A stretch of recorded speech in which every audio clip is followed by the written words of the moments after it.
for decades to forget or downsize the contributions made by towering leaders such as Subhash Chandra Bose, Sardar Vallabhbhai Patel, and Bhimram Ambedkar in the independence struggle.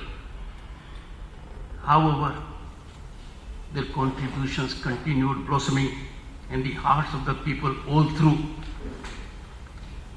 A fortunate change is taking place, a welcome sign.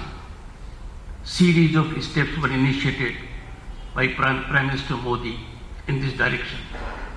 With the assumption of office in 2014, the Government of India decided to declassify the files relating to Netaji. As the first step,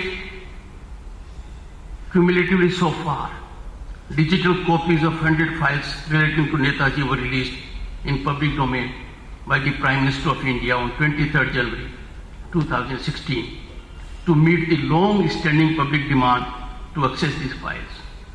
Many research scholars are deeply engaged into analyzing them, and they will enrich human mind all over the world. Let us salute the iconic freedom fighter who showed great courage, grit and determination to bring freedom to India. I am sad, and let me tell you, I am indeed very sad, when some with myopic vision outrage his nationalist thoughts. He believed in oneness of the nation. He relentlessly fought for the nation, its freedom. Those who misguidedly engage in refrain of outsider in our country for its citizens need to imbibe the spirit of Netaji. His many remarkable quotes inspire and motivate millions. I am particularly enamored of quote, "It is blood alone that can pay the price of freedom.